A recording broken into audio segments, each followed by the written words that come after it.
Welcome to the Explainer. So, if you've ever spent like 5 minutes in a room full of 8 or 9-year-olds, you know that capturing their attention is hard.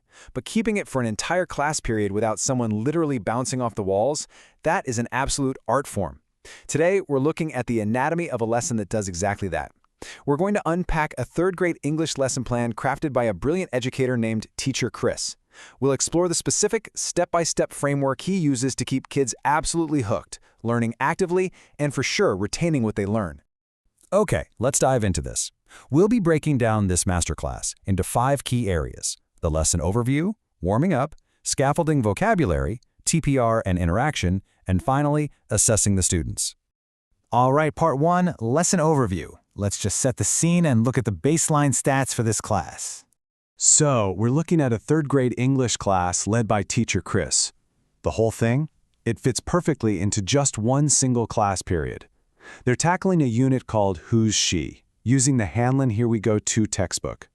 Now, teaching 8 and 9-year-olds in one shot, you literally don't have time for a slow ramp-up. You need a super structured, totally dynamic playbook to make every single minute count. And what's the actual goal here? It goes way beyond just, rote memorization. Chris wants these kids to totally master A to Z phonics, and more importantly, actually apply those learned rules to brand new words. Plus, they need to understand simple classroom English and be able to both speak and write the target vocabulary. He isn't just handing them a list of family members to memorize, he's really empowering them to build new phonetic rules based on the foundations they already have. It's like giving them the keys to the language. Okay, moving to section 2, warming up. This is all about capturing that attention right out of the gate. Pacing is absolutely everything.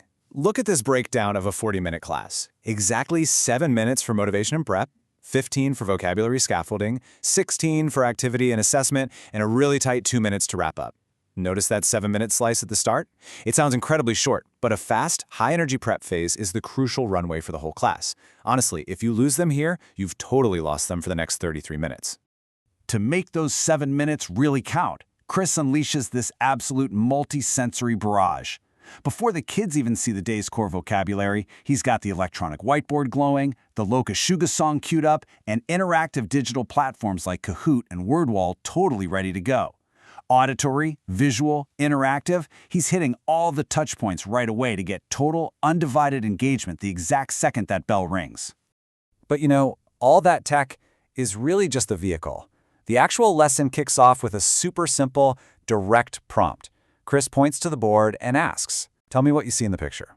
It seems basic, right? But it's actually brilliant. By doing this, he visually anchors the kids. He instantly raises their learning motivation by inviting them to be active observers, not just passive listeners. It's an invitation to participate that literally no third grader can resist.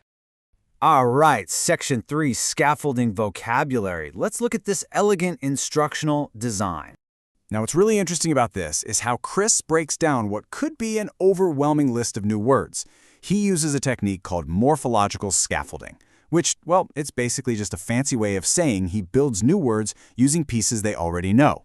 Step 1, he introduces father and mother. Easy enough. Then, step 2, and here's the genius part. He doesn't drop grandfather and grandmother as these massive, intimidating 11-letter words. No, he just tacks on the prefix grand to the existing knowledge. He visually and verbally shows them, hey, you already know 70% of this new word. Then step 3, he rounds it out with sister and brother. It just completely lowers the cognitive load. But Chris knows just listening doesn't cut it. They have to actually do something. So the lesson quickly transitions from direct instruction to student action. He gets the students to stand up, walk to the board, and physically match word cards to their corresponding picture cards. By making them actively move and physically place the word right next to the image, he is building these incredible visual and spatial connections in their brains. Which brings us to section 4, TPR and interaction. This is where kinesthetic learning takes center stage. For the educators tuning into this explainer, let's talk about TPR, or Total Physical Response. This right here brilliantly illustrates why Chris's classroom is so dynamic. Instead of just pointing at a drawing, Chris actually acts out the family members. But here is the trick. He does it in super exaggerated slow motion. He literally becomes a slow motion grandfather or a slow motion little brother. The kids have to watch closely and guess the target vocabulary based on his acting. It helps them internalize family rules kinesthetically and turns a boring vocabulary recall into a really fun, physical memory.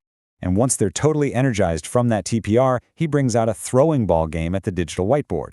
A kid throws a softball at a target on the screen, and right in that high-energy moment, Chris grounds the physical play in the target language.